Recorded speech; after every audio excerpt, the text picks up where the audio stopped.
Vecākajām privātu augstskolām Latvijā, kuras studiju programmas izstrādātas izmantojot labāko Eiropas augstskolu pieredzi. Mēs pildām to, kas ir cilvēku tiesībās rakstīts iekšā, ka visiem ir tiesības uz izglītību. Un tātad vienīgā un fundamentālā prasība ir, lai būtu vidējās izglītības attestāts, kas ir apdzīts šajā valstī. Ja viņš no citām valstīm, tad viņš attiecīgi ir jāpielīdzina. Pēc tam pirms iestāšanās mēs izdarām arī tāds testus, bet tie nav testi, kuri ir pēc principā izkritīs un nepieņems. Mēs, ja viņš gribēs, viņu pieņems. Vienīgais tas, ka testā ir paredzēts, ka mēs pārbaudām, piemēram, valodas zināšanas, ja viņam nav laba latviešu valoda vai nav laba. Bija realitāte, ka mums ir profesūra reizēm arī ļoti eleganti un no citām valstīm, tad mēs arī pārbaudām, vai viņš būs spējīgs tās lekcijas klausīties. Un momentā piedāvājam paši savu servisu turpat uz vietas šos papildus kursus.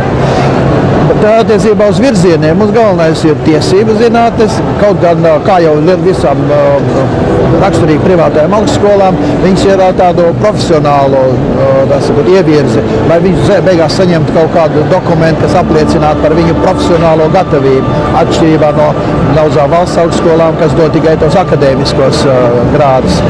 Mums ir juriskonsults, ļoti populāra specialitāte, es gribētu teikt, ļoti mīlama un ļoti patīkama, jo viņi ietver sevi ļoti daudz ko tādu, kas cilvēkam dzīvē noder daudz citās sfērās. Un šeit uzreiz es varu pateikt, tas nenozīmē, ka viņam jāiet noteikti būs strādāt par juriskonsultu. Ar šīm zināšanām viņš var strādāt jebkurā biznesā un varbūt arī savā personīgā dzīvē viņš izmantot, ja viņam ir kaut kāds problēmas.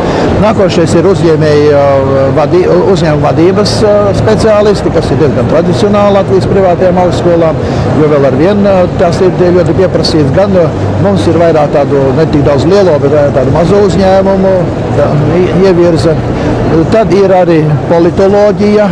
Kaut gan politoloģija kļūst, kā varētu teikt, nedaudz nepopulāra, jo politiķi nav tie labākie cilvēki, bet mums ir politika tādā iekšpolitikas nozīmē, kas varētu teikt, tā kā publisko tēlu, PR veidošanas virzienā, arī ar socioloģisku ievirzi.